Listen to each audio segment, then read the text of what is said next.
Olá, meus irmãos, tudo bem? Nós vamos dar início a mais uma aula da nossa escola dominical de forma digital, por conta de que estamos todos em quarentena, não podemos nos reunir, mas vamos, como das outras vezes, fazer através de vídeo a nossa aula da escola dominical.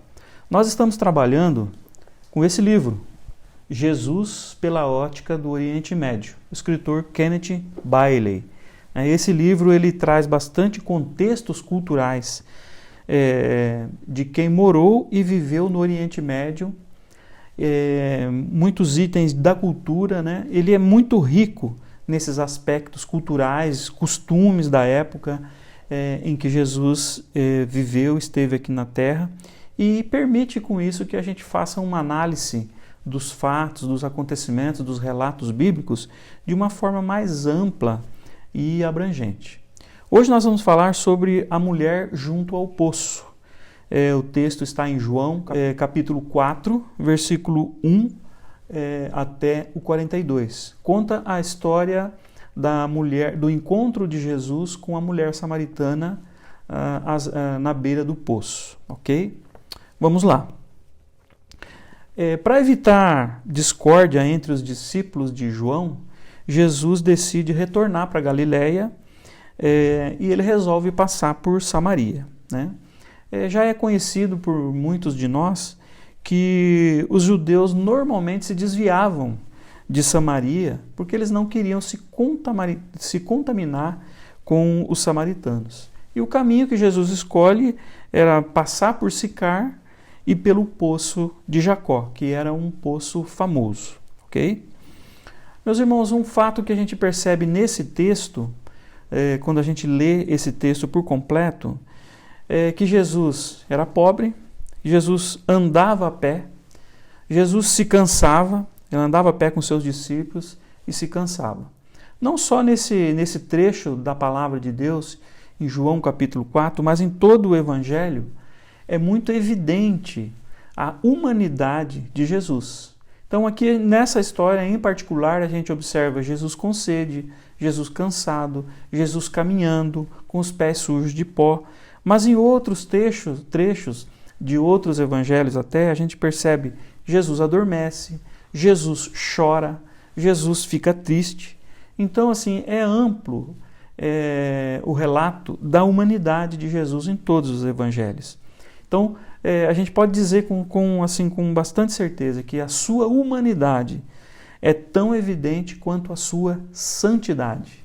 Então, os evangelhos tratam Jesus de uma forma verdadeira, mostrando a sua humanidade, o seu lado humano e também o quanto ele é divino, pois ele é o Filho de Deus. Muito bem, Jesus, enfim, senta-se no poço. E esse ato simples dele forma o palco para essa história, para esse encontro com a mulher samaritana, ok? E esse encontro, meus irmãos, nós vamos observar que ele traz grandes ensinamentos para nós, o qual nós vamos mostrar para vocês agora, né? O primeiro trecho, então, que eu gostaria de ler, está em João, no capítulo 4, no versículo 7 a 9. Diz assim a palavra de Deus. Nisto veio uma mulher samaritana tirar água. Disse-lhe Jesus, dá-me de beber, pois seus discípulos tinham ido à cidade para comprar alimentos. Então lhe disse a mulher samaritana, como, sendo tu judeu, pedes de beber a mim, que sou uma mulher samaritana? Porque os judeus não se dão com os samaritanos. Essa diz assim a palavra de Deus. Meus irmãos, o contexto, um pouco do contexto da história na época, o contexto cultural. Para evitar o calor, as mulheres carregavam água do poço ou bem de manhãzinha ou bem de tarde. Por uma questão de decoro, né, as mulheres faziam isso normalmente em grupo. Elas andavam em grupo. Grupo de mulheres iam retirar água de manhã ou de tarde, sempre indo e voltando em grupo. Essa mulher samaritana em questão, ela aparece sozinha e ao meio-dia, né? Então, assim, olha, somente uma mulher inferior poderia ter tamanha audácia né? Ela foi muito audaciosa, né? ao ter esse comportamento, e sozinha de manhã. E nós sabemos também que ela é uma excluída social, né? Ela sabia também, meus irmãos, que naquele horário ela poderia encontrar viajantes usando, se beneficiando da água do poço. E talvez fosse isso que ela queria, né? A gente já conhece um pouco da fama dela, e pode ser que ela quisesse esse encontro com algum viajante, queria se encontrar com alguém, né? Um outro detalhe do poço, meus irmãos, o poço ele não tem balde, né? Então como que funcionava? Eles usavam uma vasilha de couro flexível, colocavam varetas cruzadas nessa vasilha de couro para que mantivesse ela aberta, jogava-se lá no fundo do poço e retirava a água, né? Esse balde de couro, né, essa vasilha de couro, cada um tinha o seu, né? Então, ele era de couro, era flexível, era fácil de carregar, né? Então, usou, colheu a água, bebeu a água, colocou num pote. Você poderia muito bem enrolar esse balde, colocar num bolso, numa bolsa e levar embora, né? Jesus estava sem o seu balde, porque os discípulos tinham ido para a cidade comprar comida e provavelmente o balde do grupo teria sido levado, né? Então Jesus estava ali carente de água, com sede, mas sem o seu balde. Muito bem. Quando a mulher se aproxima, culturalmente, o que deveria acontecer?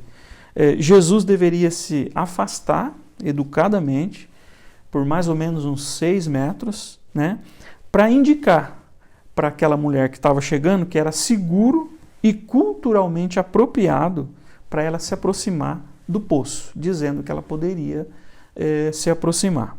Muito bem, mas não é isso que acontece, né? Ela decidiu se aproximar de qualquer jeito. Ela foi chegando e já foi se aproximando.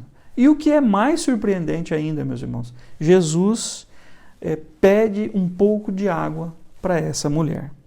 Nessa simples ação de Jesus pedir água para a mulher, nós temos aqui 4 ações surpreendentes que nós vamos aprender agora. Muito bem, meus irmãos. A primeira delas, quando Jesus pede água para a mulher, ele simplesmente quebra um tabu social contra as mulheres, que era conversar com a mulher num lugar desabitado e sem nenhuma testemunha. Para vocês terem uma ideia, naquela época, um homem estranho sequer poderia olhar para os olhos de uma mulher, né? E Jesus quebra esse tabu ali, conversando com aquela mulher, né? Meus irmãos, não é só aqui que nós vemos Jesus quebrar esse tabu. Existem outros fatos na história de Jesus que ele já vinha quebrando esse tabu com relação à inferioridade com que as mulheres eram tratadas. Então, olha, Jesus não só falava com mulheres, mas ele convidava as mulheres para participar dos seus grupos de discípulos, né? Jesus era financiado por mulheres, né? Existiam mulheres que trabalhavam, que tinham dinheiro, que financiavam a obra de Jesus. Havia algumas mulheres que viajavam com o grupo de Jesus, né? Isso está em Lucas capítulo 8, versículos de 1 a 3. Né? Então aqui chama a atenção o fato de Jesus quebrar esse tabu social com a mulher. Aqui foi surpreendente por ela estar sozinha num lugar público, né? Mas Jesus já usava, já havia quebrado o tabu com as mulheres com outras atitudes, não apenas essa de pedir água para uma mulher no poço. Então primeiro ensinamento surpreendente aqui de Jesus. Jesus trata a mulher com respeito, ele quebra o tabu da inferioridade da mulher e trata a mulher com dignidade. Muito bem, meus irmãos, ao pedir água para uma mulher samaritana, Jesus faz outra ação surpreendente. Ele simplesmente ignora 500 anos de hostilidade entre judeus e samaritanos, né? Então ele põe de lado aquela amargura histórica entre esses dois povos e com muita humildade pede um pouco de água para aquela mulher, né? Então, resumindo, Jesus, um homem judeu, se humilha pedindo água para uma mulher samaritana, um ser inferior, né? Então, um grande ensinamento aqui de Jesus também. Deixa toda essa mágoa, toda essa hostilidade de 500 anos para trás. Jesus se humilha tanto, meus irmãos, a ponto de precisar dos serviços daquela mulher, né? Aqui a gente aprende com Jesus também, meus irmãos, o seguinte: ele não começa uma relação inicial com aquela mulher dizendo, olha, eu tenho uma mensagem para você, eu tenho muita coisa para te ensinar, eu tenho muita coisa para te dizer. Muito pelo contrário, né? Jesus começa a relação com a mulher dizendo, estou fraco e preciso que me ajude, né? Então, a abordagem de Jesus é uma abordagem humilde, elevando o status daquela mulher, mostrando que precisa da ajuda dela para matar a sua sede e para que ele possa descansar um pouco, né?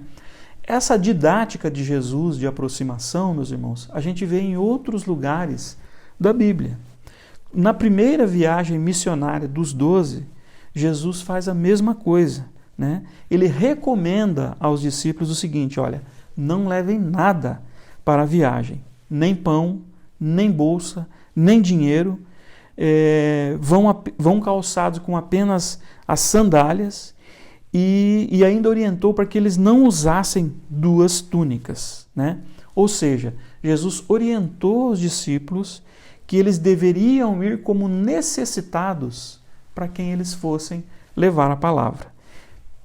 Esse trecho da história é Marcos capítulo 6, versículo 8 e 9. Meus irmãos, então a essência do missionário, ele deve levar consigo, ele deve ser o portador apenas do Evangelho e colocar-se no mesmo nível de quem vai receber a mensagem. Desta forma, meus irmãos, a pessoa que está indo, ela é tanto um doador como um recebedor. E assim, meus irmãos, todos os dons dessa pessoa vai encontrar um lugar apropriado, né? Um outro encontro também, meus irmãos, que Jesus teve com Pedro, o primeiro encontro dele com Pedro, também foi usando essa mesma metodologia, né? Jesus se aproxima de Pedro pedindo ajuda para Pedro. Jesus precisava de um barco que servisse como um púlpito para ele e precisava da habilidade de Pedro como pescador, da habilidade dele de controlar o barco enquanto ele falava com a multidão. Então ele se aproxima de Pedro mostrando o quanto ele precisava. Olha, eu preciso de você. O restante da história de Pedro nós já sabemos o que deu, né? Jesus se aproximou, separou ele como discípulo, enfim, a Bíblia relata a história do que vem depois. Mas esse método de aproximação de Jesus é esse, como um necessitado, de igual para igual, como humilde, né? Então, assim, a gente às vezes vê em missões, né? Uma nação estrangeira envia missionários com toda a sua tecnologia, com seus equipamentos. Olha, trouxemos aqui uma máquina de furar um poço e com toda aquela tecnologia moderna, né? O que acontece? Há um afastamento, né, das pessoas em ver todo aquele poderio, né? É ineficaz esse tipo de aproximação. Primeiro, porque pode evidenciar um orgulho no missionário que está chegando, né? Ele pode achar que toda a tecnologia, que tudo aquilo que ele está trazendo, ele se coloca superior a quem recebe a mensagem. Jesus não utilizou nada disso. Ele foi com o método de ser igual àquela pessoa. Eu preciso de você, que você me dê água, que você mate a minha sede. Eu preciso de um piloto de barco aqui para me ajudar a controlar o barco, né? Sempre na posição de igualdade, como doador e como recebedor. Né? Uma grande lição que nós aprendemos aqui nessa ação surpreendente de Jesus. Uma outra coisa que Jesus faz, meus irmãos, a quarta ação surpreendente dele nesse diálogo, é que Jesus eleva a autoestima da mulher. Quando ele pede ajuda para aquela mulher com os únicos recursos que ela tem, que é um balde para colher a água do poço. Né? Meus irmãos, somente as pessoas fortes têm a capacidade de se doar assim para as outras pessoas. Líderes verdadeiros só conseguem ser líderes verdadeiros quando ele doa de si mesmo para as outras pessoas. Né? E é o que Jesus faz aqui, olha. Né? Então, assim, a dignidade daquela mulher é confirmada quando Jesus convida ela para que ela ajude a Jesus com o recurso que ela tem. Né? Então, Jesus levanta a autoestima dessa mulher, né? Porque ela é levada a pensar, fala, puxa vida, um homem judeu solicitando a minha ajuda e eu tenho como ajudá-lo. Né? Então, a autoestima lá em cima. Né? Então, a mulher não só ficou assim, surpresa com um homem judeu conversando com ela, né? Conversando com uma samaritana, mas também a convidando a servi-lo com um balde de água. Né? E um outro detalhe, meus irmãos, é que foi surpreendente para a mulher que aquele homem judeu aceitava beber água do balde da mulher samaritana. Né? E na Bíblia, e estava escrito também, né, que a rivalidade deles era tamanha que eles não bebiam da mesma vasilha. A vasilha que ela usava era contaminada. E Jesus quebra isso, né? Me ajuda. Eu quero beber a água do seu balde, colhido pelo seu balde. Não me importa se está contaminado ou não. Né? Então, foi surpreendente. A mulher elevou a autoestima da mulher. Para vocês terem ideia, meus irmãos, de como era essa questão das impurezas, das vasilhas que não usavam a mesma vasilha, o escritor desse livro, Kenneth Bailey, ele morou no Oriente Médio.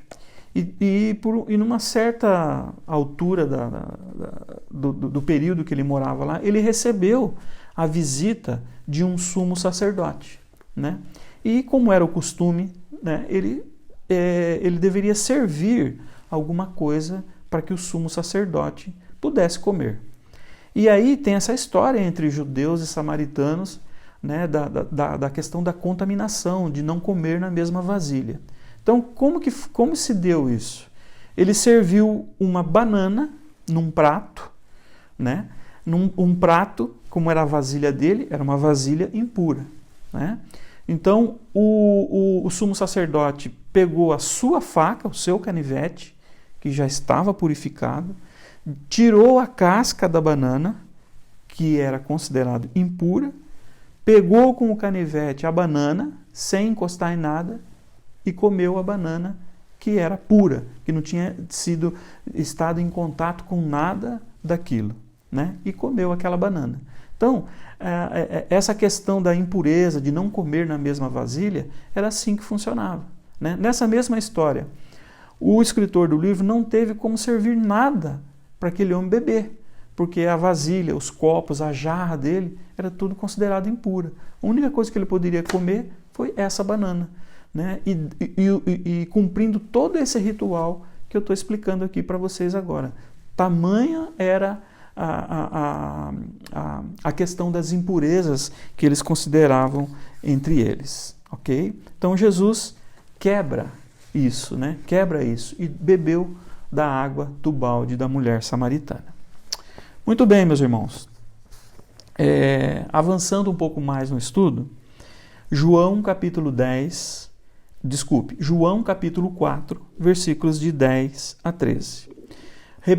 Diz assim a palavra de Deus: replicou-lhe Jesus: se conheceras o dom de Deus e quem é o que te pede, dá-me de beber, tu lhe pedirias e ele te daria água viva.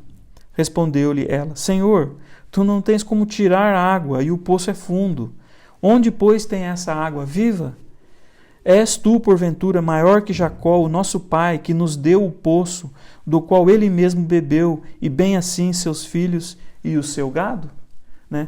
Meus irmãos, significa o seguinte, olha, para esta mulher, o dom de Deus era principalmente a Torá de Moisés. Assim como para os judeus, o dom de Deus era as leis e os profetas. Para o muçulmano, o dom de Deus é o Alcorão, né? Agora, para o cristão, para aquele que conheceu a Cristo, que conhece a Cristo, o dom supremo de Deus e do seu povo não é o Novo Testamento, e sim a própria pessoa de Jesus Cristo. O dom de Deus é o próprio Jesus Cristo. Ok? Muito bem, meus irmãos, vamos avançar um pouco mais no texto. João, capítulo 4, no versículo 13 ao versículo 15. Afirmou-lhe Jesus: quem beber desta água tornará a ter sede. Aquele, porém, que beber da água que eu lhe der, nunca mais terá sede. Pelo contrário, a água que eu lhe der será nele uma fonte a jorrar para a vida eterna.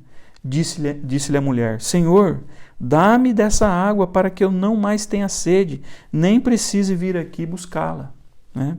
Então, aqui, meus irmãos, Jesus muda de assunto e começa a falar de uma bebida que extingue a sede definitivamente, né? E a pessoa se torna uma fonte inesgotável daquela água. Né? Quando Jesus fala isso, meus irmãos, a mulher samaritana só consegue entender o primeiro atributo daquela água: matar a sede para sempre. Foi isso que ela entendeu apenas. Né? Ela ficaria feliz de ter uma bebida mágica, né, que acabasse com a sua sede, que acabasse com o seu trabalho árduo de ir buscar água no poço todos os dias, às vezes mais de uma vez por dia. Né? Meus irmãos, nós fazemos exatamente a mesma coisa com relação ao nosso relacionamento com Jesus Cristo, ao nosso relacionamento com uma igreja. A gente vai e busca uma religião ao invés de buscar a Cristo. A gente quer uma religião que alivie a minha dor, que me faça sentir bem, né? que me livra do medo da morte, que cura a minha depressão, que diminui a criminalidade do país, que refreie a corrupção, né? Que proporciona uma comunidade para mim, para minha família. Meus irmãos, não é só isso que Jesus tem para nós. Jesus tem um rio de água viva e nós fazemos igual a mulher samaritana. Só ouvimos o primeiro trecho da frase e tratamos a religião como um produto. Eu vou lá, eu compro o que eu preciso e volto para casa, né? Tratando com pouco entendimento essa questão. Jesus tem um rio de água viva para nós e a gente só ouve a primeira parte da frase. A gente só quer uma água que mate a nossa sede e que diminua o meu trabalho. A gente só ouve as questões da prosperidade. Uma igreja que me prometa prosperidade, eu dou ouvidos e vou atrás. Meus irmãos, Jesus tem muito mais do que isso. Jesus pode nos proporcionar muito mais, pode nos transformar numa fonte de água viva, né? E não apenas nessas questões superficiais. Muito bem, meus irmãos, avançando um pouco mais. João capítulo 4, versículo 16 e 17. Disse-lhe Jesus: vai, chama teu marido e vem cá. Ao que lhe respondeu a mulher: não tenho marido. Replicou-lhe Jesus: bem disseste, não tenho marido. Muito bem, meus irmãos. Essa mulher recebe 3 ordens.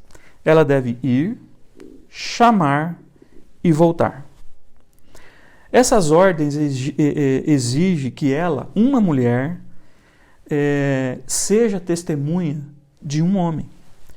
Naquele mundo dela, isso era impossível de acontecer. Jamais seria aceito uma mulher como testemunha. Mas como assim ela seria testemunha? Então Jesus manda ela, vai lá, você deve ir, chamar e voltar. Ou seja, ela deveria testemunhar de Jesus para as pessoas, né? E ela achava que aquilo era impossível. E ela aprende aqui agora com Jesus que com ele, com Jesus Cristo, o testemunho de uma mulher pode ser muito bem confiável, pode ser verdadeiro, né? Então Jesus usa essa mulher como uma mensageira fiel, portadora de um testemunho fiel. Ou seja, essa mulher passa a ser fonte para outras pessoas.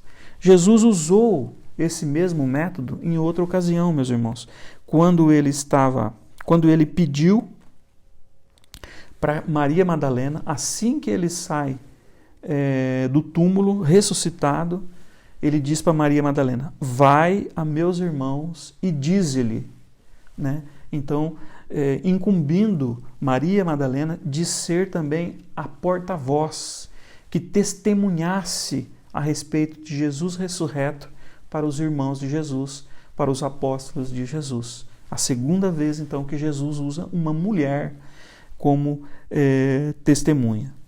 Ao fazer isso, meus irmãos, essa mulher samaritana recebe uma nova compreensão de si mesma, né? E daqueles que se relacionam com ela. A partir deste momento, ela passa a jorrar, ela começa a jorrar fonte de água viva, testemunho verdadeiro de Jesus Cristo, né? Então, ela passa a ter uma nova visão de si mesma, né? Ela diz assim: puxa vida, com Jesus eu posso ser uma fonte para outras pessoas. E em primeiro lugar, aonde ela vai transbordar esse testemunho é com a família dela, né? Então ela passa a ser uma fonte para a sua família e tem uma nova visão de si mesma. Puxa vida, eu sou capaz de testemunhar de Cristo, né? Com isso, meus irmãos, nós vemos que qualquer pessoa pode ser testemunha de Cristo.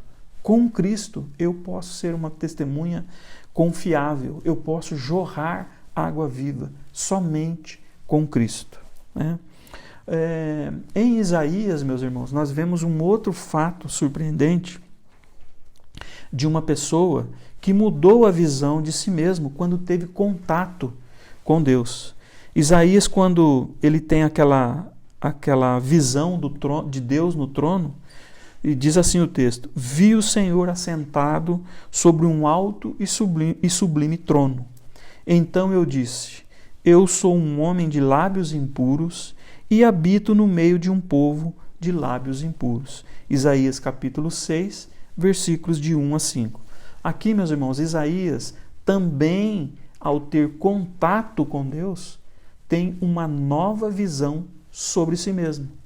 Isaías viu o quanto ele era pecador, quanto ele tinha lábios impuros, o quanto ele habitava no meio de um povo de impuros lábios.